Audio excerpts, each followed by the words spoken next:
Hey friends, welcome back to the channel. In today's video, I'm gonna go over one topic. How do you win clients over? So if you're getting a lot of phone calls, but you're not landing a lot of deals, there might be a problem that we're gonna solve in this video to make sure you land more deals as you get in front of more clients. Now, this is not some crazy long video or some deep explanation, but I will point out one or two things that are going to be really helpful for you as you get into the process. Number one, it's going to be confidence. If you get on the phone and you sound a little bit nervous or you don't know what you're doing or you feel out of your element, the client is going to be able to tell in your tone.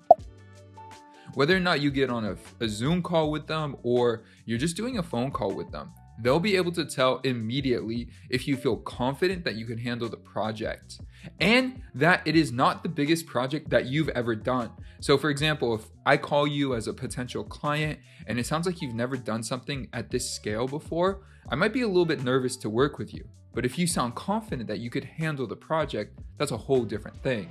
So number one is confidence, but number two is going to be even more valuable. If you have confidence, you're really going to need this. Number two is questions. If you don't come into the call with proper questions to diagnose and treat the client the way they need to be treated, you're going to be really lost in the process, and the client is going to be lost in the process. So I have a list of 20 plus questions that you can get down below that I use on every single call. I don't use every question, but they're the same set of questions that I use to really get a feel of what does the client need? Well, actually, number one is what is their goal? What is their need? Functionality, design, what do they need to get this up and running? What is their budget? And then answer any questions they may have about process, timeline, things like that. So you come into a project, you have a ton of confidence, then you come in with questions. Whoever has more questions is leading the conversation. Whoever is asking the questions is the one in charge of the conversation. So you definitely want to keep that in mind as you're doing this. So number one, you have a ton of confidence, you get on the call, you're ready to take it on. Number two, you have questions geared up. So as soon as you get on the call, you can lead the conversation. But this leads to number three, which is so important. This one I would call this. Give the client other options. And what I mean is you want to give the client other options and different paths that they can take.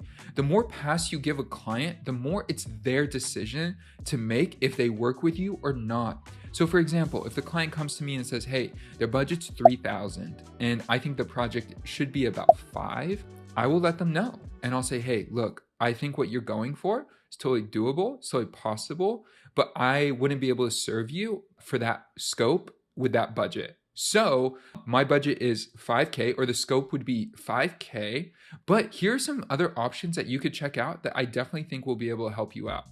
Another version of that is while you go through it, sometimes you ask the client, hey, what is your budget? And they might come back and say, oh, I don't know, what should it be?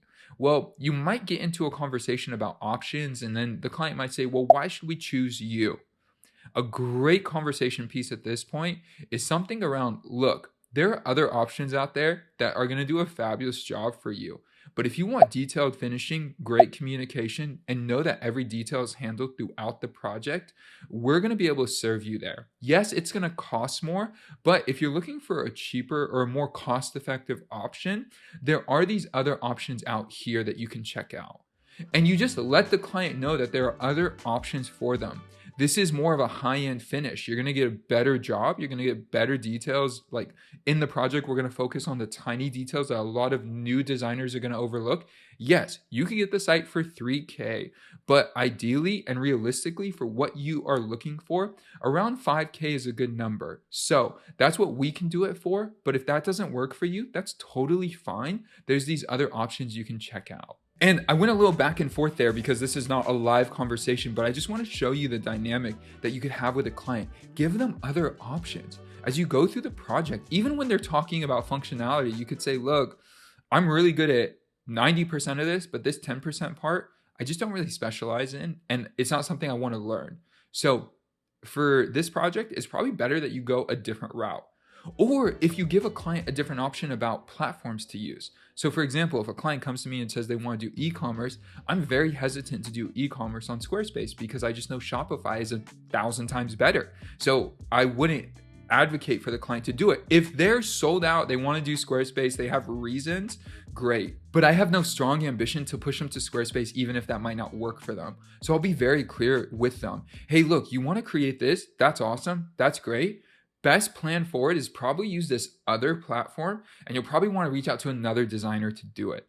These types of things are going to build so much confidence with you and your client relationship because there's a sense of security that number one, you have their best interest in mind, and number two, that you're not trying to sell them a package. I almost try to say these words in every conversation or just say it in my head, which is if me and you, say you're the client, if me and you were having dinner and we're friends and we're having dinner together and you were telling me about this project, this is what I'd recommend to you. And then you give them plans of action that aren't just sold on them working with your company. Especially if you're a freelancer or you're just starting out, this level of confidence is huge. It makes you seem so much more intact. Even if you need the project, it makes you seem so much more intact and secure in what you deliver and what you're there to do and what you could accomplish. I'd rather work with someone who's very confident in what they could accomplish versus someone who thinks they can take over the world and do anything at any moment. Yes, you come in with confidence to handle new things that you've never done before, but also bear in mind that it's really valuable when you come in and there's lines that you know you won't go beyond. Certain customizations or like working on a site in developer mode is just not something I want to take on in the future. Doing e-commerce on Squarespace, if a client has a ton of products, it's not something I want to do for a client project, specifically because it's not my place of expertise that I want to focus in on. So those are things you want to keep in mind in this process. Number one, confidence. Number two, you want to come with a set of questions. The more questions you have, the more in charge you'll be of the conversation. And number three, you're going to want to go in and give the client options, especially if that is the case. You don't want to sell them on something that doesn't make sense for them. And also, if they ever do ask you why they should go with you, position it like, hey, you actually don't need to go with me. You could go with these other options, but if you want premium service, if you want a Ritz-Carlton or like a Hilton hotel experience that's top notch, I don't even know what the best hotel is, but whatever the best hotel is, if you want that type of experience, let's work together. If you want Motel 6 experience, you could go to Fiverr. Literally, it's up to you. You have the choice. You get a website for $200, you get one for $2,000, and you get one for $20,000 with me. So what are you looking for? It really just depends on what you want. What I recommend for you is that you do this, this, and this. Because in my expertise, what I've seen is this either breaks or this doesn't work or this doesn't look good. And if you're really trying to do this as your specific goal, this is a great path forward. So number one, I just laid out a process for them. I'm going over this again, but I think it's so important. I've laid out a process for them, but I've also differentiated myself by pointing out what the other options are and how they can be valuable. So it's not a sales pitch.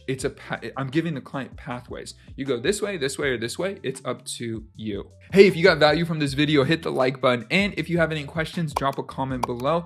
And if you want more content just like this, consider subscribing. We publish 3 videos a week. Yes, I said that correctly. 3 videos a week. Plus, we have a ton of resources on our website. A lot of them are free. So check that out. And if you have any questions, comments, I'll see you guys in the next video. Peace.